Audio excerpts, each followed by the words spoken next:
Hey, welcome to Jensense, where I, Jen, try to make sense of the world's shenanigans. I'm not even going to give you the full spill.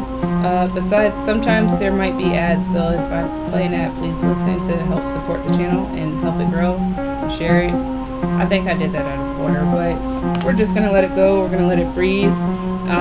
Today's shenanigans, 90s Kids Conundrums, and the actual topic is consoles, to play or not to play.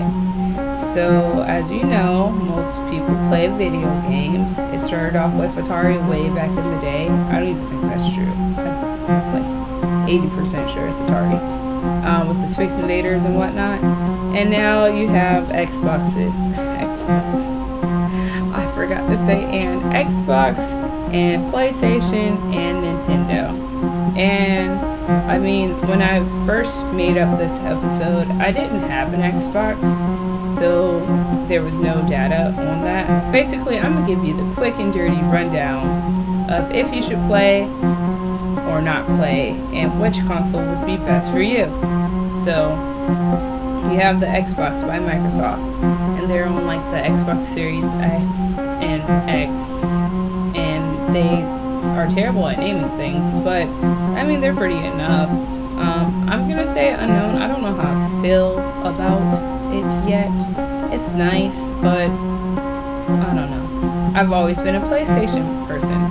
PlayStation from Sony. Sony did that thing, but they're on the PlayStation 5. They've kept a very conventional naming system. PlayStation, PlayStation 2, PlayStation 3, PlayStation 4, PlayStation 5.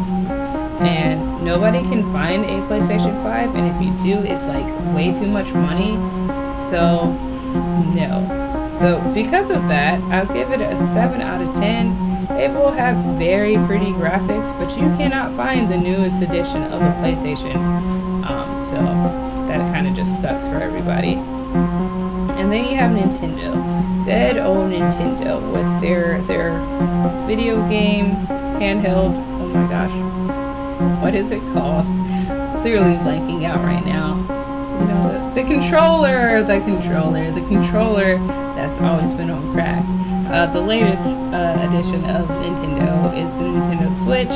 I would rate that an 8 out of 10, because it does what it does. Or it does what it advertised, because it does what it does. It's not really a great sentence. You take it from your TV, you can pick it up, and then you can play it in your hands. Very cool. It put a Game Boy and a Xbox together, or a PlayStation. They made the word baby.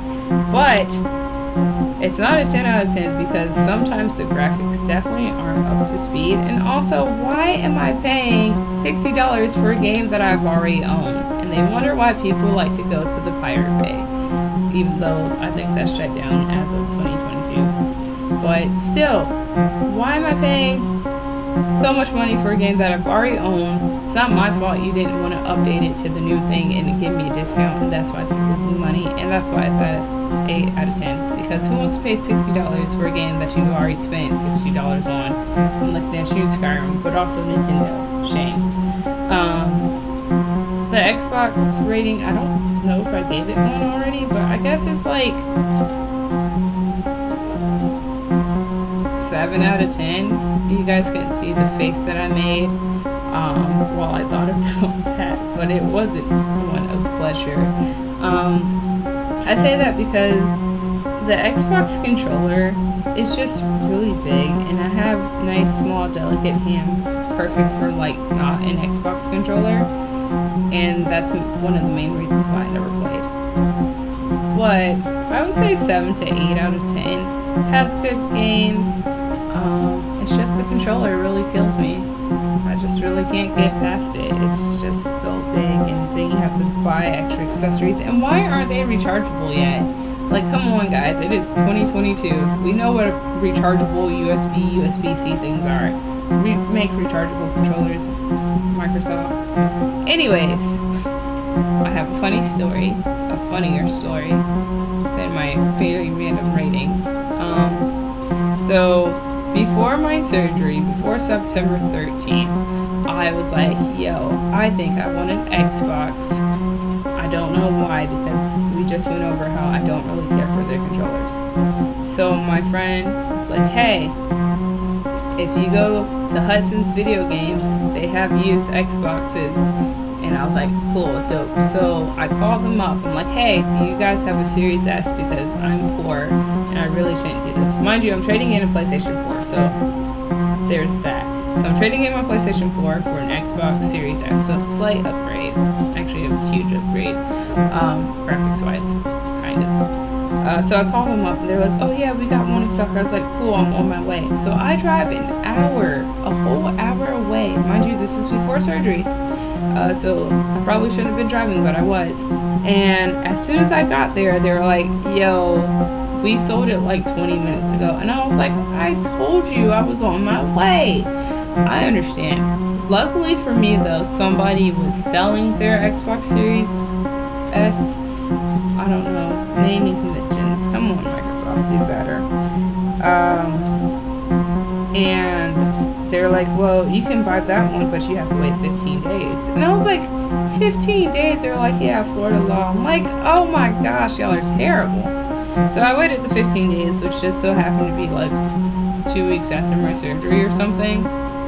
And I was not a happy camper because I had no entertainment system in my room as I recovered from the initial post-surgery shenanigans, which was like my face trying to fall off, felt like sometimes.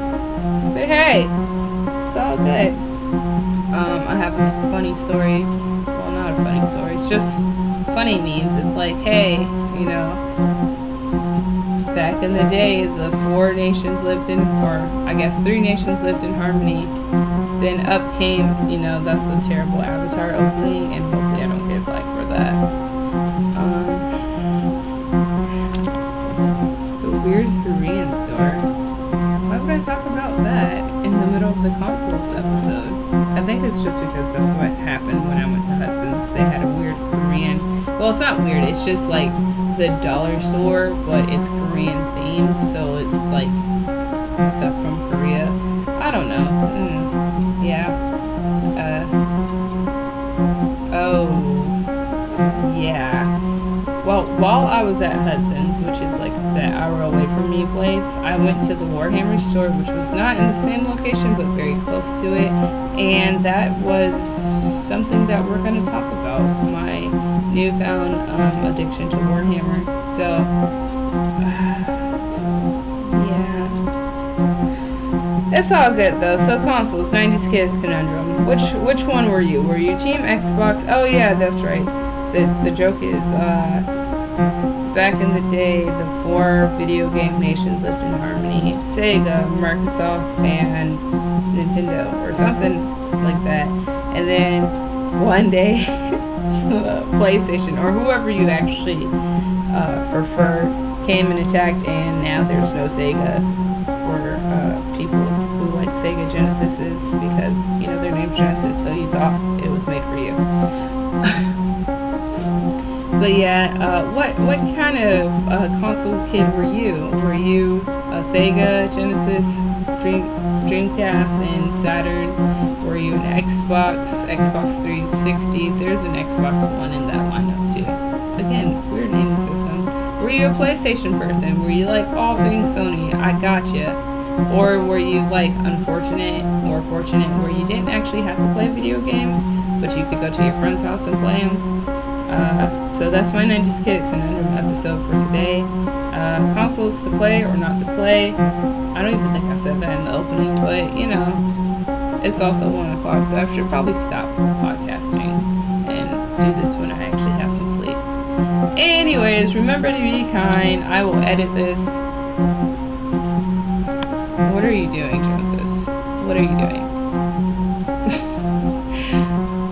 Anyways, remember to be kind. If there's an ad attached to this, please listen so you can support Gen Sense, so we can have more fun podcasting and I can write better episodes because I'm not as stressed. Anyways, y'all have a good day. Bye!